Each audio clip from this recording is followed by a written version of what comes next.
ನಮಸ್ಕಾರ. ಬನ್ನಿ, ಮಾರ್ಚ್ 2026 ಕುಂಭ ರಾಶಿಯವರಿಗೆ ಹೇಗಿರಲಿದೆ ಅಂತ ನೋಡೋಣ. ಇದೊಂದು ತುಂಬನೇ ಮಹತ್ವದ ತಿಂಗಳು, ಯಾಕಂದ್ರೆ ಸಾಕಷ್ಟು ಬದಲಾವಣೆಗಳು ಕಾಯ್ತಾ ಇವೆ. ಅದನ್ನ ಹೇಗೆ ಎದುರಿಸಬೇಕು ಅನ್ನೋದನ್ನ ಈ ವಿವರಣೆಯಲ್ಲಿ ಅರ್ಥ ಮಾಡ್ಕೊಳ್ಳೋಣ. ಈ ತಿಂಗಳಿನ ಮೂಲ ಮಂತ್ರವೇ ಇದು. ಅಂದ್ರೆ ನಿಮ್ಮಲ್ಲಿ ಅಗಾಧವಾದ ಶಕ್ತಿ ಇರುತ್ತೆ, ಆದ್ರೆ ಅದನ್ನ ಆಲೋಚನೆ ಮಾಡಿ ಸರಿಯಾದ ದಿಕ್ಕಿನಲ್ಲಿ ಬಳಸಬೇಕು. ಆತುರದಲ್ಲಿ ನಿರ್ಧಾರ ತಗೊಳ್ಳೋದಕ್ಕಿಂತ ಒಂದು ಒಳ್ಳೆ ಪ್ಲಾನ್ ಮಾಡ್ಕೊಂಡು ಮುಂದುವರೆದ್ರೆ ಯಶಸ್ಸು ಖಂಡಿತ ನಿಮ್ಮದಾಗುತ್ತೆ. ಹೌದು, ಈ ಮಾರ್ಚ್ ತಿಂಗಳು ಇದೆಯಲ್ಲ, ಇದು ಕುಂಭರಾಶಿಯವರಿಗೆ ದೊಡ್ಡ ಬದಲಾವಣೆಗಳನ್ನ ತರಲಿದೆ. ಒಂದು ರೀತಿ ಆತ್ಮಾವಲೋಕನ ಮಾಡ್ಕೊಳ್ಳೋಕೆ ಹಾಗೆ ಜವಾಬ್ದಾರಿಗಳನ್ನ ಬ್ಯಾಲೆನ್ಸ್ ಮಾಡಕ್ಕೆ ಇದು ಸಕಾಲ. ಮುಖ್ಯವಾಗಿ 4 ಕ್ಷೇತ್ರಗಳು: ನಮ್ಮ ಶರೀರ, ಮನಸ್ಸು, ನಾವು ಮಾತಾಡೋ ರೀತಿ ಮತ್ತು ನಮ್ಮ ಹಣಕಾಸು, ಇವುಗಳ ಮೇಲೆ ಗ್ರಹಗಳ ಪ್ರಭಾವ ನೇರವಾಗಿರುತ್ತೆ. ಬನ್ನಿ, ಒಂದೊಂದಾಗಿ ನೋಡೋಣ. ಮೊದಲನೇದಾಗಿ, ಇದೊಂದು ಪ್ರಮುಖ ಬದಲಾವಣೆಗಳ ತಿಂಗಳು. ಯಾಕೆ ಹೀಗೆ ಹೇಳ್ತಾ ಇದ್ದೀನಿ ಅಂದ್ರೆ, ನಿಮ್ಮದೇ ರಾಶಿಯಲ್ಲಿ ಅಂದ್ರೆ ಕುಂಭರಾಶಿಯಲ್ಲೇ ಕೆಲವು ಶಕ್ತಿಶಾಲಿ ಗ್ರಹಗಳು ಒಟ್ಟಿಗೆ ಸೇರಿವೆ. ಇದರಿಂದ ಒಂದು ಹೈ ಎನರ್ಜಿ ವಾತಾವರಣ ಸೃಷ್ಟಿಯಾಗ್ತಾ ಇದೆ. ಇದು ಜೀವನದಲ್ಲಿ ಅನಿರೀಕ್ಷಿತ ತಿರುವುಗಳನ್ನು ತರಬಹುದು. ನೋಡಿ, ಈ ಸ್ಲೈಡ್ನಲ್ಲಿರೋದು ಈ ತಿಂಗಳ ತೀವ್ರತೆಗೆ ಮೂಲ ಕಾರಣ. 4 ಪ್ರಮುಖ ಗ್ರಹಗಳು ಸೂರ್ಯ, ಮಂಗಳ, ಬುಧ ಮತ್ತು ರಾಹು ಎಲ್ಲವೂ ಕುಂಭರಾಶಿಯಲ್ಲೇ ಒಟ್ಟಿಗೆ ಬಂದಿವೆ.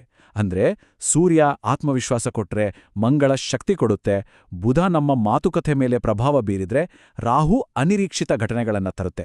ಇವೆಲ್ಲವೂ ಒಟ್ಟಿಗೆ ಬಂದಾಗ ನಮ್ಮ ವ್ಯಕ್ತಿತ್ವ, ನಿರ್ಧಾರಗಳು, ನಾವು ಮಾಡೋ ಕೆಲಸ ಎಲ್ಲದರ ಮೇಲೂ ಇದರ ನೇರ ಪರಿಣಾಮ ಹಾಗೇ ಆಗುತ್ತೆ. ಅದರ ಜೊತೆಗೆ ಮಾರ್ಚ್ 21ರವರೆಗೆ ಬುಧ ವಕ್ರಚಲನೆಯಲ್ಲಿರ್ತಾನೆ. ಇದರ ಅರ್ಥ ಏನು ಅಂದ್ರೆ, ಮನಸ್ಸಲ್ಲಿ ಯೋಚನೆಗಳು ಜಾಸ್ತಿಯಾಗ್ಬೋದು, ಸ್ವಲ್ಪ ಗೊಂದಲ ಉಂಟಾಗ್ಬೋದು, ಅಂದ್ಕೊಂಡ ಪ್ಲ್ಯಾನ್ಗಳು ಇದ್ದಕ್ಕಿದ್ದಂತೆ ಬದಲಾಗಬಹುದು. ಹಾಗಾಗಿ ಈ ಸಮಯದಲ್ಲಿ ಯಾವುದೇ ನಿರ್ಧಾರ ತಗೊಳ್ಳುವ ಮುಂಚೆ 1-2 ಸಲ ಯೋಚನೆ ಮಾಡೋದು ತುಂಬಾನೇ ಒಳ್ಳೆಯದು. ಫ್ಲೆಕ್ಸಿಬಲ್ ಆಗಿರೋದು ಮುಖ್ಯ. ಸರಿ, ಇಷ್ಟೆಲ್ಲ ಗ್ರಹಗಳ ಶಕ್ತಿ ನಮ್ಮ ವೃತ್ತಿಜೀವನ ಮತ್ತು ದುಡ್ಡಿನ ವಿಷಯದಲ್ಲಿ ಹೇಗೆ ಕೆಲಸ ಮಾಡುತ್ತೆ? ಬನ್ನಿ, ಈಗ ಅದನ್ನ ನೋಡೋಣ. ಇಲ್ಲಿ ನೋಡಿ, ವೃತ್ತಿ ಜೀವನದಲ್ಲಿ 7 ಮುಖಗಳನ್ನು ನೋಡ್ಬೋದು. ಒಂದು ಕಡೆ ನಿಮ್ಮ ವ್ಯಕ್ತಿತ್ವ ಚೆನ್ನಾಗಿ ಹೈಲೈಟ್ ಆಗುತ್ತೆ. ಹೊಸ ಪ್ರಾಜೆಕ್ಟ್ಗಳು, ಹೊಸ ಜವಾಬ್ದಾರಿಗಳು ಬರ್ಬೋದು. ಲೀಡರ್ಶಿಪ್ ತಗೊಳ್ಳೋಕೆ, ಹೊಸ ಐಡಿಯಾಗಳನ್ನು ಪ್ರೆಸೆಂಟ್ ಮಾಡೋಕ್ಕೆ ಇದು ಸಕಾಲ. ಆದರೆ ಇನ್ನೊಂದು ಕಡೆ ಎಚ್ಚರಿಕೆನೂ ಬೇಕು. ಆತುರದಲ್ಲಿ ಯಾವುದೇ ನಿರ್ಧಾರ ತಗೊಳ್ಬೇಡಿ. ಮಾತಾಡೋ ಶೈಲಿ ಬಗ್ಗೆ ಗಮನ ಇರಲಿ. ಯಾಕಂದ್ರೆ ತರಾತುರಿಯಲ್ಲಿ ಕೊಟ್ಟ ಉತ್ತರಗಳು ಸಂಬಂಧಗಳನ್ನು ಹಾಳು ಮಾಡ್ಬೋದು. ಸೊ ಅವಕಾಶಗಳನ್ನು ಬಳಸ್ಕೊಳ್ಳಿ, ಆದರೆ ತಾಳ್ಮೆಯಿಂದ. ಇನ್ನು ಹಣಕಾಸಿನ ವಿಚಾರಕ್ಕೆ ಬಂದ್ರೆ ಆದಾಯ ಸ್ಥಿರವಾಗಿರುತ್ತೆ. ದುಡ್ಡು ಬರೋದಲ್ಲಿ ಏನೂ ತೊಂದರೆ ಇಲ್ಲ. ಆದ್ರೆ ಬಂದಷ್ಟೇ ವೇಗವಾಗಿ ಖರ್ಚು ಆಗುತ್ತೆ, ಮುಖ್ಯವಾಗಿ ಕುಟುಂಬದ ಜವಾಬ್ದಾರಿಗಳಿಗೆ, ಮನೆ ಖರ್ಚುಗಳಿಗೆ. ಹಾಗಾಗಿ ಬರೋ ಹಣಕ್ಕೆ ಮೊದಲೇ ಒಂದು ಲೆಕ್ಕಾಚಾರ ಇಟ್ಕೊಳ್ಳೋದು, ಒಂದು ಬಜೆಟ್ ಮ್ಯಾನೇಜ್ಮೆಂಟ್ ಮಾಡೋದು ತುಂಬಾನೇ ಮುಖ್ಯವಾಗುತ್ತೆ. ಹಣಕಾಸಿನ ವಿಷಯದಲ್ಲಿ ಕೆಲವು ಎಚ್ಚರಿಕೆಗಳು ಕೂಡ ಇವೆ. ಮೊದಲನೆಯದಾಗಿ, ರಾಹುವಿನ ಪ್ರಭಾವದಿಂದ ಎಮೋಷನಲ್ ಆಗಿ ಏನಾದರೂ ಕೊಂಡುಕೊಳ್ಬೇಕು ಅನಿಸ್ಬೋದು. ಹುಷಾರು, ಗ್ಯಾಜೆಟ್ಗಳು, ಐಷಾರಾಮಿ ವಸ್ತುಗಳ ಮೇಲೆ ಖರ್ಚು ಜಾಸ್ತಿ ಆಗೋ ಸಾಧ್ಯತೆ ಇದೆ. ಹಾಗಾಗಿ ಒಂದು ಸ್ಟ್ರಿಕ್ಟ್ ಬಜೆಟ್ ಇಟ್ಕೊಳ್ಳಿ. ಇನ್ನು ಯಾವುದೇ ಕಾಂಟ್ರಾಕ್ಟ್ ಸೈನ್ ಮಾಡೋದಿದ್ರೆ ಅದರಲ್ಲೂ ಮಾರ್ಚ್ 21ಕ್ಕಿಂತ ಮುಂಚೆ ಅದನ್ನು ತುಂಬಾನೇ ಎಚ್ಚರಿಕೆಯಿಂದ ಓದಿ ಅರ್ಥ ಮಾಡ್ಕೊಳ್ಳಿ. ಸರಿ, ವೃತ್ತಿ, ಹಣಕಾಸು ಆಯ್ತು.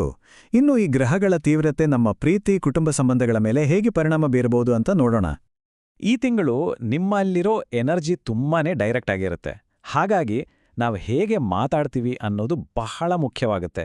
ಯಾಕಂದ್ರೆ ನಮ್ಮ ಮಾತುಗಳು ಸಂಬಂಧಗಳನ್ನು ಗಟ್ಟಿ ಮಾಡಬಹುದು, ಅಥವಾ ಸಣ್ಣ ಮಾತಿನಿಂದಲೂ ಸಂಬಂಧ ಹಾಳಾಗ್ಬೋದು.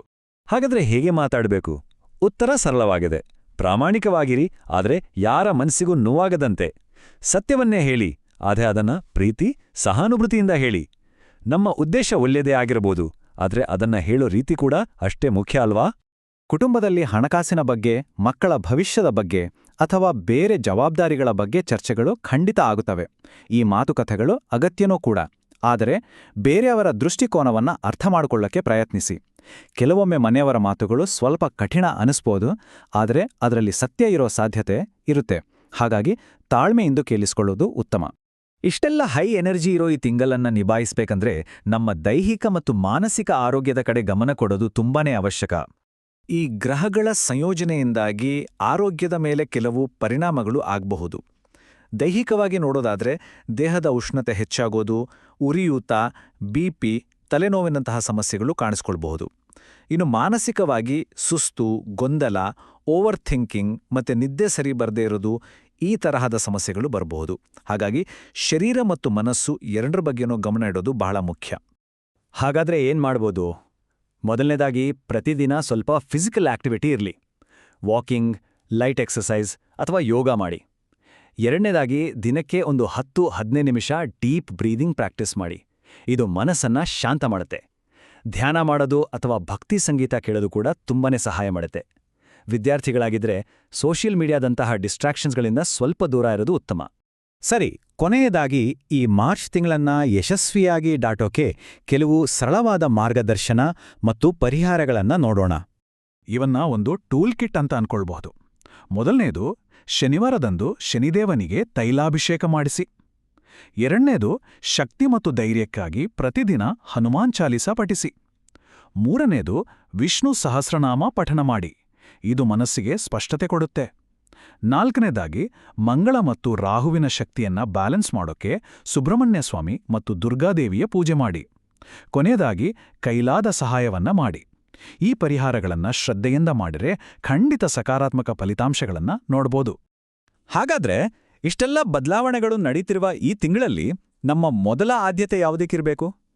ಈ ಮಾರ್ಗದರ್ಶನವನ್ನ ಬಳಸ್ಕೊಂಡು ಪ್ರಜ್ಞಾಪೂರ್ವವಾಗಿ ಆಯ್ಕೆಗಳನ್ನ ಮಾಡೋಣ. ಯಾಕೆಂದ್ರೆ ನಮ್ಮ ಆದ್ಯತೆಗಳೇ ನಮ್ಮ ಭವಿಷ್ಯವನ್ನ ನಿರ್ಧರಿಸ್ತವೆ. ಯೋಚನೆ ಮಾಡಿ.